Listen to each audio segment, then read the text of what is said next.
All right, guys. So the technique we're gonna work today will be over on the pass, but in a different approach to connect the technique. We're gonna use a lot of the grips on the belt, and usually for the over on the pass, what we know is get the control like this.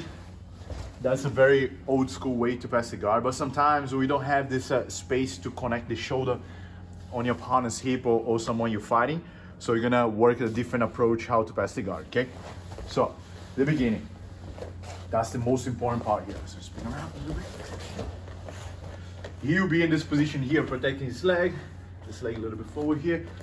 How I can put this back on the ground in a different way as well, connect my position straight away, dropping my knees on the ground. Because I was thinking about I'm finding someone really like to do beating bolo, all those kind of, they have a good skills to get underneath you.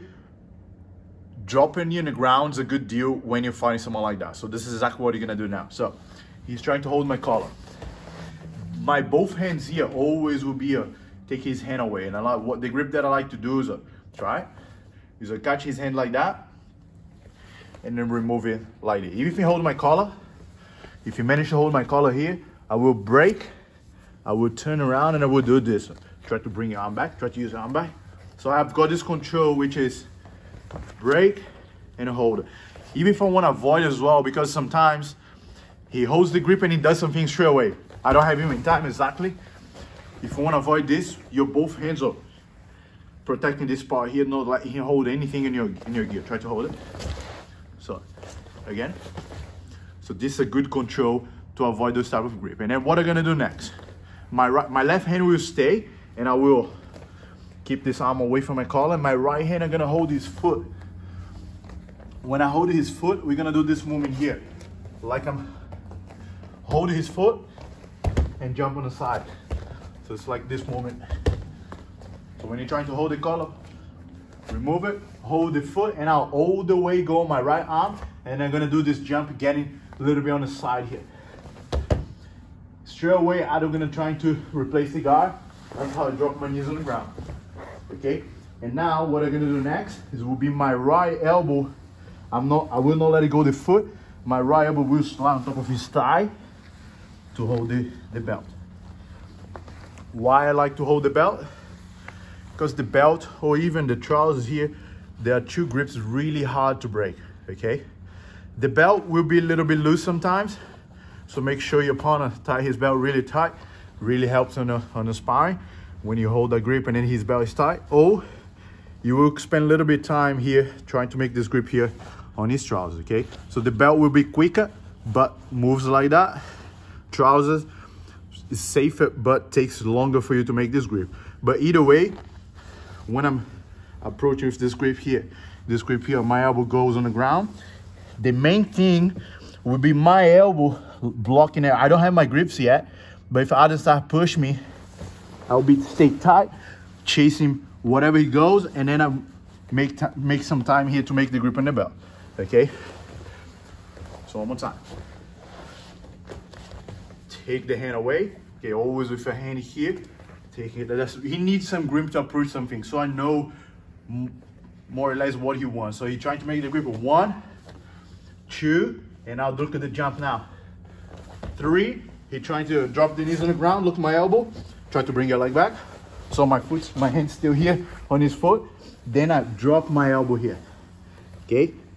My right hand will grab the belt, and I want my elbow covering all this part of his knee here, touching my own thigh, okay? And then I can hold the belt with my left hand as well. Initially, I want this control here. Now, head position. My head gonna move to the other side, so I'm gonna be this way. Physically here, if my head point to this side and I try to pass, won't work. And it is sometimes exactly what he wants. He wants to push my head and hip escape. That will force me to lose the position. This is why I need to lean my head on that side straight away. Now look at my toes. I'm passive here. I'm active here. So I will be putting my head on the side. It's a very simple way to pass. And then every time he's trying to walk away from me, I try to make his hip flat. I'm always chasing him to keep his body flat. And now the pass will be disengage my hip a little bit, and I'm gonna hit my elbow to pass the guard. So I hit to push his leg and pass his guard. One more time. As well, my other grip here on the belt will be kind of spreading his legs. He's gonna keep pushing, push. And when he push me in this direction will be exactly the moment that I will disengage my hip and hit my elbow on his knee. Go, push. Now, so I pass. And then after I pass here, if I'm trying to hip escape, I will change my base and just pick the belt up here like that. One more time.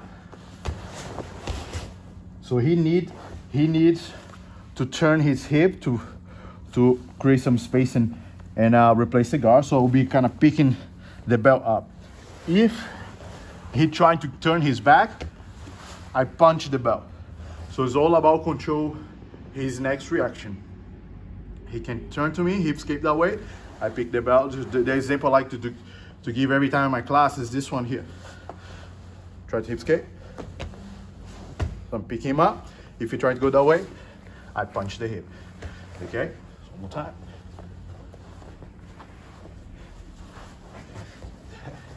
So you go. 1, 2, 3. Elbow first. Hold the belt. And now my head up. Commit forward. He's gonna start pushing me. Try to resist a little bit. Disengage. And hit. If you try to hip escape, if you try to turn his back, punch the ground. That's the most common reaction after you pass the guard. And then when you accept that, you can go for head control or allow him turn on his back to start to do back attacks. Okay, one more time. 1, 2, 3, replace. My elbow. Look my hips as well. If I keep my hips away from him, he'll be able to step on my hips, something like that. So my hips is well connected. You're gonna try to hip escape or drop and make your control on the back. Okay. The next reaction you can do as well, if you really call me on a hip escape and I can't chase him, go. We'll try to get it over under. Okay, so my right arm is on top of the exact same way. The only alternative grip we're gonna do here will be in the belt, but under his legs. Previously, we did here, but because he really commit, I will do this one here.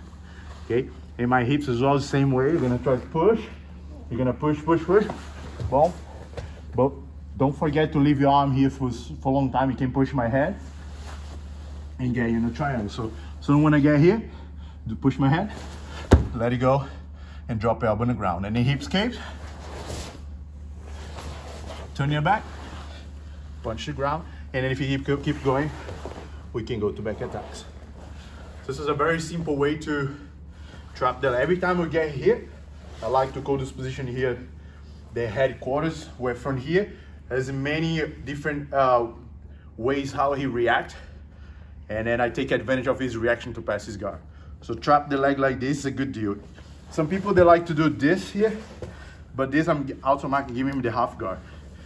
This leg across here, only force him to react mostly pushing my shoulder with not many options to replace the guard. So he's pushing my shoulder, I will start pass his guard from this position.